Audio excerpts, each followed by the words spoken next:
யாரெல்லாம் கேள்விப்பட்டீங்க? கேள்விப்படாம கைவிடுங்க, பரவாயில்ல, கேள்விப்பட்டு. சோ திருநெல்வேலியில வந்து பாத்தீங்கன்னா பாரதியார் படித்தபடி எம்டிடி ஸ்கூல்ல அவரோட பேர் இருக்கு, பாரதியார் படித்த வகுப்பறை அப்படின்னு. அதுக்கப்புறம் இவர் மாணவிக்கு இந்த மாதிரி ஒரு அங்கீகாரம் கிடைச்சிருக்குன்னா அதுக்கு முதல்ல நேற்று சிஓ சார் மெசேஜ் போட்டு நான் தேங்க்ஸ் சொன்னேன். அதை சிஓ சார் ஒரு ஸ்கீம் அனௌன்ஸ் பண்ணோடனே அதை இமீடியட்டா வந்து எக்ஸிக்யூட் பண்ண நம்ம சிஸ்டருக்கு தான் வந்து நம்ம வந்து தேங்க்ஸ் சொல்லணும். அவங்களுக்கு ஒரு பலத்த கடிதங்கள் கொடுத்தாங்க. அரசோ நிர்வாகமோ ஒரு திட்டத்தை போடலாம், செய்யணும்னு சொல்லலாம், அதை முன்னாடியே செயல்படுத்துறாங்க. ஸோ இன்னைக்கு வந்து இந்த 7th ஸ்டாண்டர்டுக்கான பேரண்ட்ஸ் மீட்டிங் ஏற்கனவே 2 தடவை சொல்லி கேன்சல் ஆயிடுச்சு. 2 தடவை நான் வர வேண்டியதுதான், வர முடியாத பட்சம் ஸ்பெசிஃபிக்கா நான் இது வரணும் அப்படின்னு ரொம்ப விரும்பி வந்து காரணம் 6ஆம் வகுப்பு 7ஆம் வகுப்பு முன்னாடி வந்தேன். ஸோ அந்த இந்த காலகட்டத்துக்கு ரொம்ப முக்கியமான காலகட்டம் பிள்ளைகளோட வாழ்க்கை. அது 1ஆம் வகுப்புலேருந்து 5ஆம் வகுப்பு வரைக்கும் படிக்கிற பிள்ளைங்க பார்த்தீங்கன்னா உங்க கையை பிடிச்சிட்டே நடப்பாங்க, எல்லாமே அவங்க கேட்டு கேட்டுதான் செய்வாங்க. அப்படியே அந்த பக்கம் போயிட்டீங்கன்னா 9th ஸ்டாண்டர்ட் அப்புறம் உள்ள பிள்ளைங்களை பார்த்தீங்கன்னா போன விடமா எனக்கு தெரியும் கையை விடு அப்படின்ட்டு அந்த பக்கம் போக ஆரம்பிப்பாங்க. இதுக்கு நடுவில் உள்ள ஒரு காலகட்டம் தான் இந்த 6, 7, 8. ஒரு 30-40 வருஷத்துக்கு முன்னாடி பார்த்தீங்கன்னா 8ஆம் வகுப்பு முடிச்சிருந்தா கவர்மெண்ட் ஜாப் கிடைச்சிருக்கும்.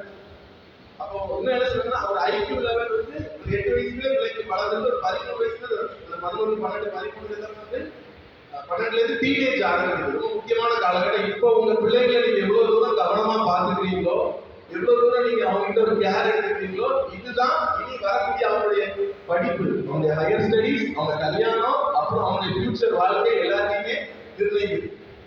இப்ப இந்த பிள்ளைகளுக்கு எப்படி இருக்குன்னா அவங்க உடல் ரீதியான ஒரு மாற்றம், பொம்பளை பிள்ளைங்க எல்லாம் பொம்பளை பிள்ளைங்க மாற்றிங்க, உடல் ரீதியான மாற்றம் வரக்கூடிய காலகட்டம். அது என்னன்னே அவங்களுக்கு தெரியாத புரிஞ்சுக்க தொடங்க ஒரு காலகட்டம். அவங்கள விட நீங்க அதிக அவேர்னஸ். அப்பெல்லாம் உங்களுக்கு அம்மா பாட்டி எல்லாரும் மாமியார் எல்லாரும் சொல்லி கொடுப்பாங்க, எல்லாம் பக்கத்துல இல்ல தள்ளி இருக்கோம். நம்ம அதோட பெரிய மாமியார் வந்து இருக்கோம் யார் அது? கூகுள், யூடியூப், எதை போட்டாலும் டக்குனு யூடியூப்ல போட்டுக்கிறோம், தப்பு இல்லை. ஆனா யூடியூப்லயும் கூகுள்லயும் நம்ம பார்க்கும்போது 1க்கு 2 தடவை பார்த்து அனலைஸ் பண்ணி இதை பத்தி யார் இருக்கு சரியா புரிஞ்சுக்கிட்டு தெரிஞ்சுக்கிட்டு பிள்ளைங்களுக்கு சொல்லணும்.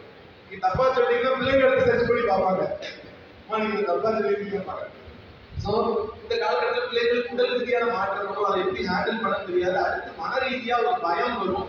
3வது பெற்றோர்களை விட நண்பர்கள் அதிகமா விரும்ப ஆரம்பிக்கக்கூடிய ஒரு காலகட்டம் இந்த காலகட்டம். அடுத்து என்ன, எனக்கு எல்லாம் தெரியும் அப்படி சொல்ல ஆரம்பிக்கும். இவ்வளவு நாள் உட்காருவாங்க அப்படியே கொஞ்சமா நான் செய்யறேம்மா, நான் போறேம்மா, நான் இதை படிக்கிறேம்மா அப்படின்னு கொஞ்சம் அந்த மாற்றம் வரக்கூடிய ஒரு காலகட்டம். ஆனாலும் மனசுக்குள்ள ஒரு பயமும் இருக்கு, ஒரு அங்கீகாரத்தான எதிர்பார்ப்பு இருக்கும். இப்படி பிள்ளைகள் ரொம்ப கேர்ஃபுல்லா ஹேண்டில் பண்ணணும், கரெக்டா ஹேண்டில் பண்ணிட்டீங்கனாலே போதும். ரொம்ப பெரிய விஷயம் இல்லை, 10 நிமிஷம் தான் நான் சொன்னாங்க, நான் ஷார்ட்டாவே முடிச்சிடுறேன். ரொம்ப பெரிய விஷயம் நீங்க செய்ய வேண்டாம், டே டு டே லைஃப்ல செய்யக்கூடிய சின்ன சின்ன விஷயங்கள் இல்லை, அட்வைஸோ எதுவுமே கிடையாது, ஜஸ்ட் எக்ஸ்பீரியன்ஸ் ஷேர். நான் ஒரு வருஷத்துல 50,000 மாதிரி சர்வீஸ் நான் பேசுறேன்.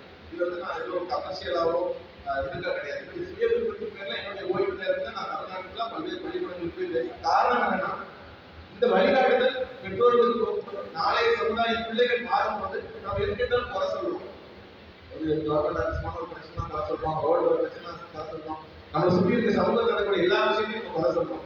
ஆனா அந்த குறைகளை வந்து நாளைக்கு சரி பண்ணா அந்த பிள்ளைங்க வளர்ந்துதான் சரி பண்ண போறாங்க. ஸோ இவங்க எல்லாரும் தான் அதுக்கான ரெப்ரஸன்டேட்டிவ், இவங்களை நம்ம சரி பண்றதுதான் இருக்கு. ஸோ முதல்ல ஒரு கேள்வியோட தொடங்கலாம் நினைக்கிறேன். நம்ம கேள்வி கேட்டு ஒரு பரிசு கொடுக்கறது வழக்கம். ஒரு கேள்வியோட தொடங்கலாம் நினைக்கிறேன். பதில் தெரிஞ்சவங்க கையை மட்டும் கொடுங்க, முன்னாடி வந்து பதில் சொல்லுங்க.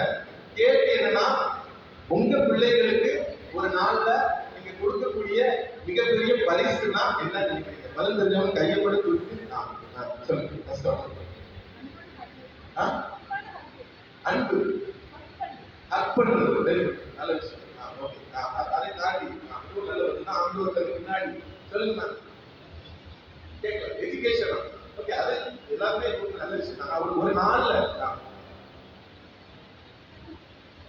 வெரி குட், அவங்களுக்காக நம்ம கொடுக்குற நேரம் அதுதான் இல்ல. மேல அதுதான் இல்ல. நான் உங்களுடன் இருக்கேன், வீட்டுல தான் இருக்கேன், அவங்க தான் இருக்கேன், நீங்க பார்த்துட்டு தானே இருக்கேன், அதுக்கு பேர் நேரம் கிடையாதுங்க.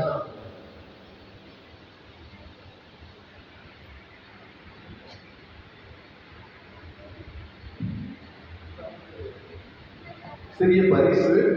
இது வந்து ஆண் குழந்தை யார், பெண் குழந்தை யார் அப்படிங்கிற ஒரு புத்தகம், வியூம வாசினி தமிழ் இருக்கிற மலையாள மொழிபெயர்ப்பு. வாங்க ப்ளீஸ்.